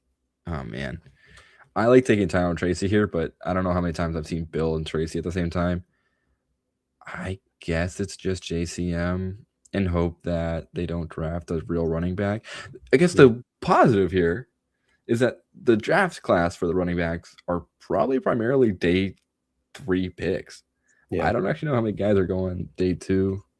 Probably more than I'll realize, or kind of I would have liked to guess. Yeah.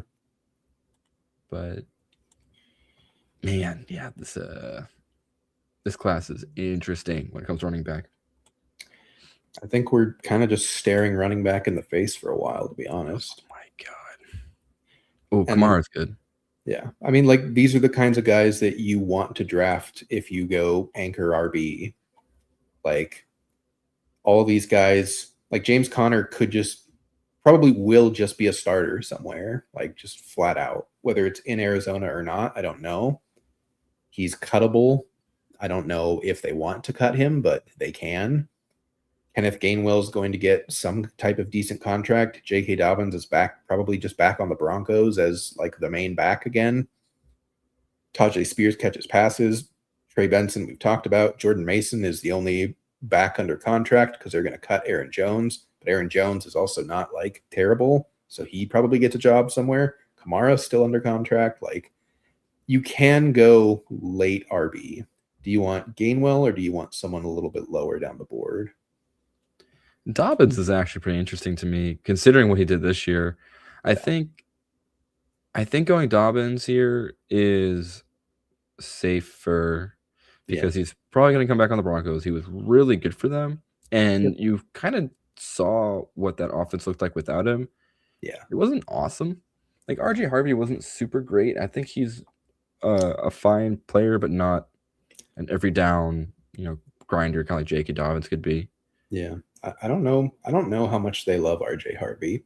Like, the more and more I've been looking into it, the more it's kind of scaring me. Like, and he's going in the 5th round in these drafts. And I'm like, I don't know if I want to do that. Like, he could just be a satellite back in the 5th. And like, yes, J.K. Dobbins is J.K. Dobbins and will almost certainly get injured, but there's also a chance he doesn't. And if he doesn't, then you've just got a really expensive handcuff in the 5th round. That feels gross. Like the usage of Jaleel McLaughlin in that Bills game in the playoffs, yeah, probably should put up some yellow flags to those holding RJ Harvey in your dynasty leagues, because I don't know if it was particularly one-sided between the two. Stop doing it, folks. Stop clicking George Kittle. Stop doing I it. will never stop George. That's your emotional support, George Kittle. That's good because he's not going to give you points, so he better support you emotionally. Yeah, wow. I like going JCM where we did. Obviously, I would have preferred Emmett Johnson, but you do like when you go one running back early and then you just wait on everyone else. You don't want to just turtle up and be like, safety. You need to still shoot for upside. JCM is upside, and a lot of it. If they don't add to the room, or if they add someone who's not as good, the thing about JCM that I think a lot of it, Joe Mixon just went in the 13th. Okay, then. Well, they have Ayuk and Joe Mixon. Goodness gracious. This is the play the hits from last 2 seasons ago. The thing that people are kind of forgetting about JCM is he had, I want to say 4 weeks over 20 points. Every single player on the Commanders offense was injured. Like every single one. They had nothing. It just completely fell apart around them. And he was fine. He had good games. He wasn't great, but it wasn't a good environment. He's not going to succeed on a team that doesn't score points because they were playing Marcus Mariota all year. Like, he's talented. He showed it in flashes. He scored a lot of fantasy points. Whether they commit to him is a different story, and they might not, but I don't think he's a bad pick, and I think he's a talented player. So hear me out and be done at tight end. All right. I accept your proposal here. Alrighty. I'd like all 4 of these running backs still. One of them hopefully will be back on the turn. Well, he went. So, preference on any of these 4? Spears is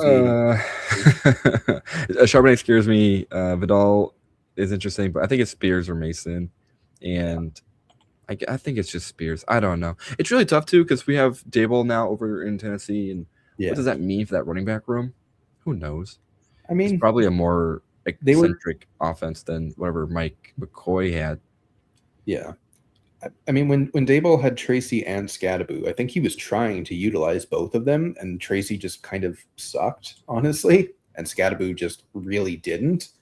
But if it's Spears and, pick your plotting 2-down running back here, like I think he would use them a lot more traditionally of Spears is going to catch passes. Cam Ward threw to Spears a pretty decent amount last year, if I remember correctly. I can't pull up his stats from here, but he had a solid year. It's just the Titans sucked on offense. So again, when you are on an offense that doesn't score touchdowns, you don't score fantasy points. Yeah, he had 45 catches for 200 yards. That screams to me like there's nothing he could do once he had the ball. Yeah. There just wasn't a lot going on. A lot of probably behind the line stuff, just as check downs, and nothing you can do about that. I like Vidal here. Who else is on the running backs? That's the first running back available.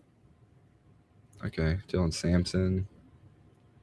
Well, what I like about this, so we're going to just stay with Vidal because I think much like we've seen in the past with McDaniel, I don't think Hampton is Achane level. Like you have to keep him on every single play.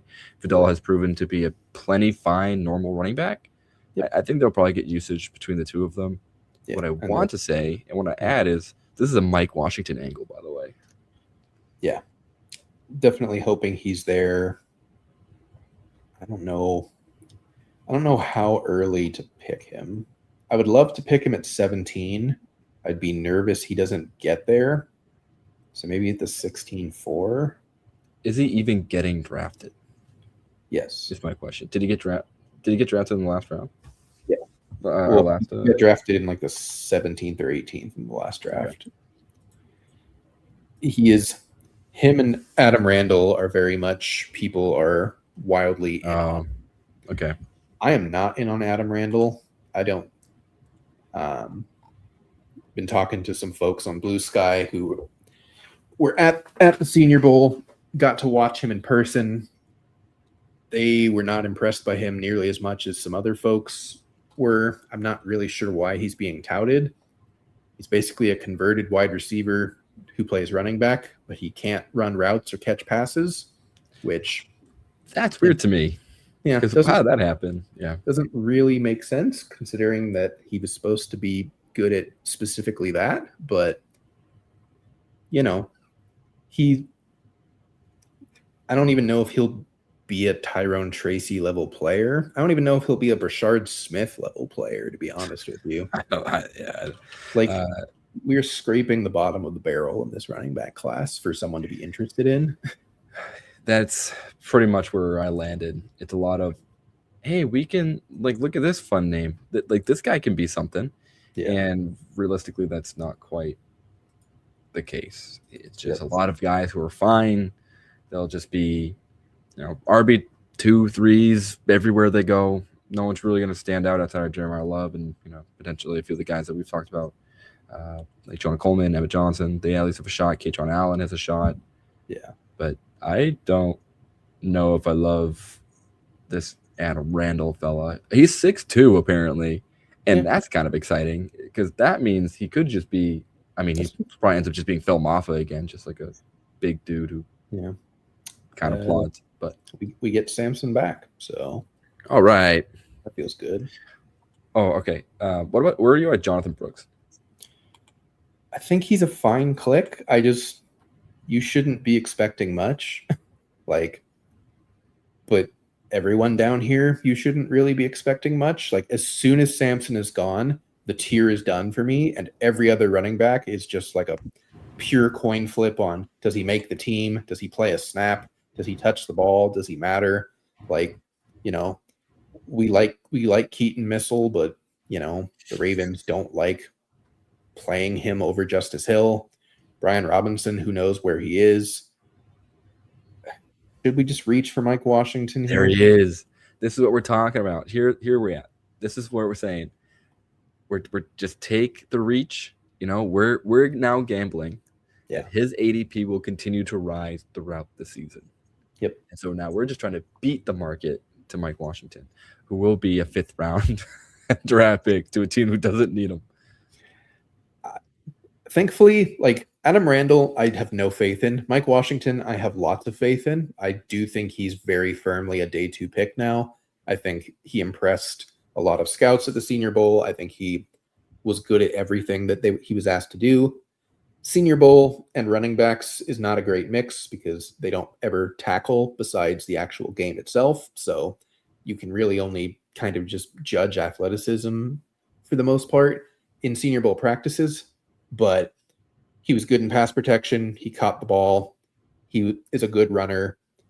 He has solid college tape. I would say maybe even good college tape. I'm in on him. I think he could just be a dude, but he could just be Brian Robinson, but that's fine. He's our 7th running back in the 16th round, Brian Robinson, but not actually Brian Robinson. That's fine. And Brian Robinson was good for fantasy for those first 2 years. Yeah. If he gets the opportunity, he's scored some points. Not a ton, but some. He scored. Well, he had a hurdle getting over Antonio Gibson in his rookie year, so you know how that goes. Yeah, and getting shot. And getting literally shot. Yeah. I think where my head is at is 1 more running back and 3 more wide receivers, because we still only have 5 wide receivers, but they're all early. So I still feel totally fine with the wide receiver room. We need some bodies. I'm open to no more running backs and we do a tight end instead of a running back, but we can kind of just play it based on the names that pop up, I think. Yeah, I think right now we're in a very fun part of the draft where it's just we're balanced on the 2 major positions. So now it's kind of just what player do we think is going to rule this year? Like who's truly the late round shot that you think is just going to like surprise us come, even in like July when we start hearing people running with the ones and stuff like that. Yep.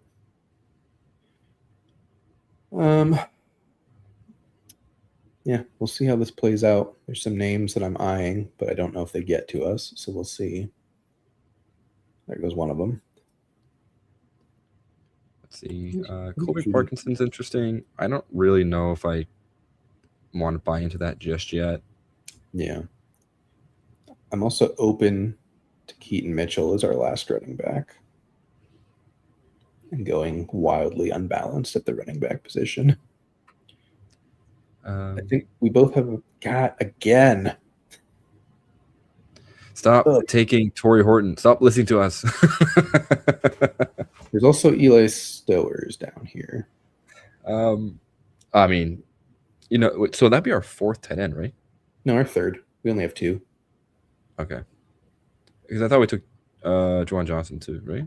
No, he got sniped. Oh, that's right. That's right. By the same guy that sniped us on Horton. Well, thanks for tuning in, guy. Yeah. Please stop.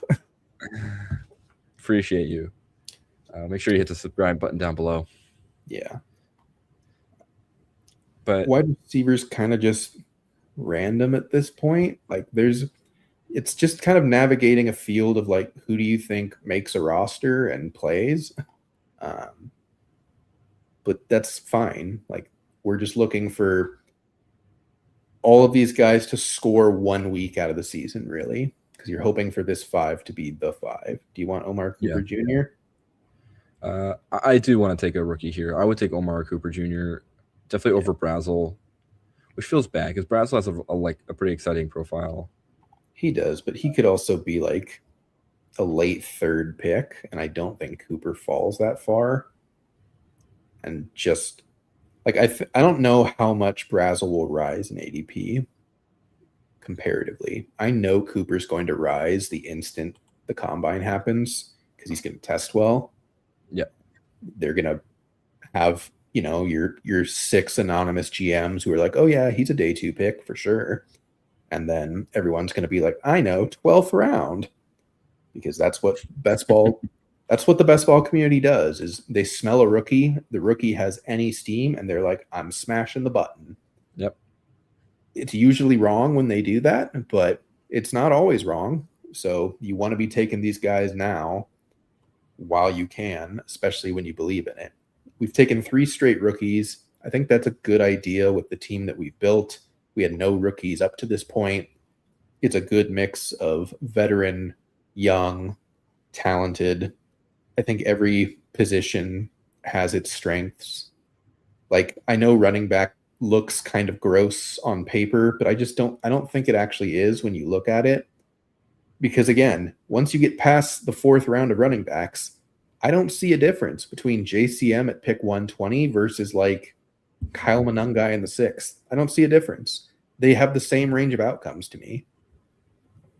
Like, we took ours 6 rounds later than they took theirs. Like, Blake Corum goes at like 67. It's the battle every year with these backup running backs who are, players who you sell yourself the story saying, if Swift goes down, I have like a bona fide RB1, right? Like, if this person goes down, like this guy is gonna crush. And 9 times out of 10 that doesn't happen because coaches like their running back ones. DeAndre Swift's good. My 9 guy is good, but he's exactly where he's supposed to be. He if he was a better running back, he would not have gone in the 6th round, right?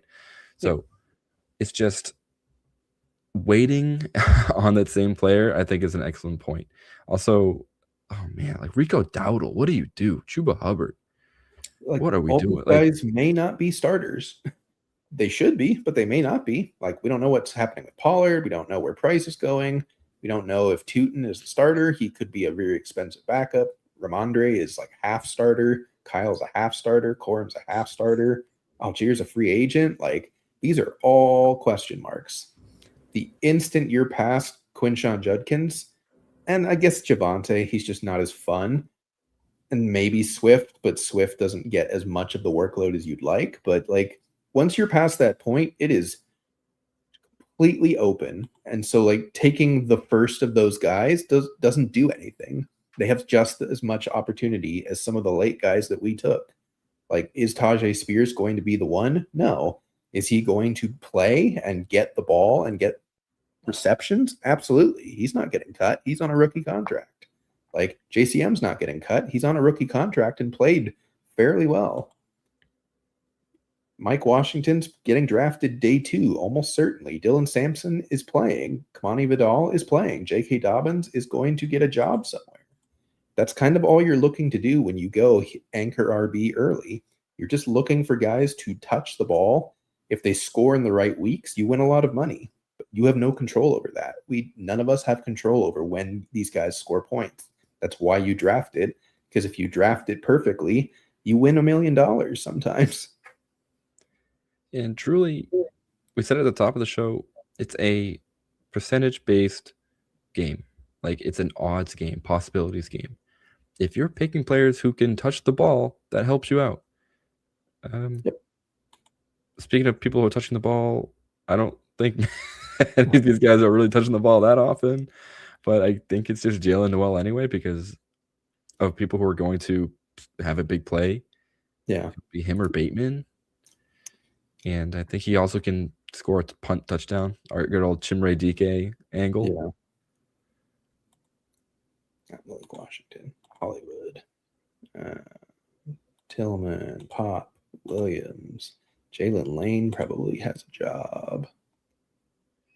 And where did Jalen Lane go again? Was he like a 4th round pick? He went like way higher than I remember. Wasn't he a 3rd? Even that crazier. Sounds also right. Hold on. Sorry for all the tip tapping, everybody. We'll go Bateman here. Finish that out. 4th round, 128th overall. Okay. For Jalen Lane. But still, like, outside of shocking, really old cuttable Debo and Terry McLaurin, like, their receiver room is Jalen Lane and Luke McCaffrey off of catastrophic injury, and Noah Brown off a catastrophic injury. Like, it's still Jaden Daniels. Like, it's still an offense that we want to invest in. Jalen Lane has some potential. We didn't take him because I don't think we need potential, really. We kind of just need guys that are going to play, and Bateman's definitely going to play. Like, he's under contract. He might be their wide receiver 3 instead of their wide receiver 2 finally, but we don't know. He might still be their wide receiver 2. Baltimore seems uninterested in adding weapons to an offensive-minded team. Bateman will forever just go on a 3 or 4 game run of scoring a touchdown and like going like 4 for 75 and a touchdown.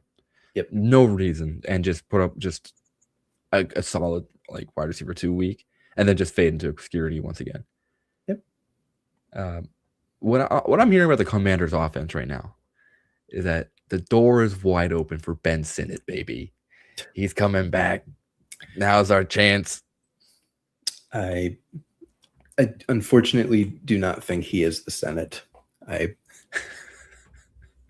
Please, the taxi squads.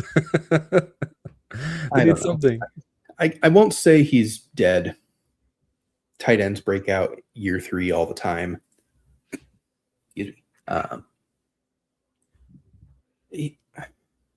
Zach Ertz is almost certainly retired or not back if he isn't retired. He didn't do anything when he had the opportunity. But the caveat I'll say is that I don't think Jaden Daniels played any of those games either. And the Commanders were decimated. So, like, I'm not going to say he's for sure donezo, but he's someone that I'm not drafting until the NFL draft and free agency are over, because they could easily just be like, Dallas Goedert, here's money. And then you've got a backup tight end that has never done anything as a backup tight end as your 3rd string tight end on a team, and that's just a 0. So I'm with you, but I'm going to wait on bets like that. That's okay. My last little point I want to make is Zach Ertz is a little good luck Chuck. He left the Eagles, and guess what? Dallas Goedert emerges. He left the Cardinals. Hello, Trey McBride. Yeah. Zach Ertz leaves the Commanders. Ben Sinnott. And then becomes Exactly. I was gonna say that John Bates. That's not the Senators' music. Alrighty. It's just Cantina Band over and over again. Yep. God. What do we think? You in for another one, or are we gonna call it a night here? That one's gonna be it for me. I'm gonna have to call this one a night. That works for me as well.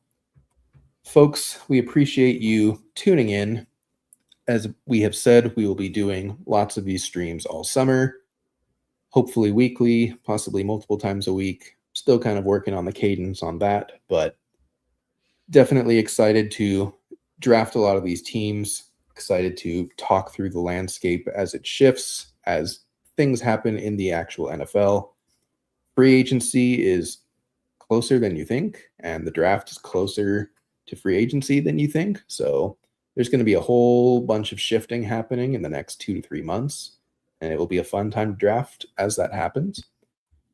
Of course, like to thank Fantasy Now Plus and the Fin Talk Sports Network for always giving us this area to talk fantasy and to draft best ball.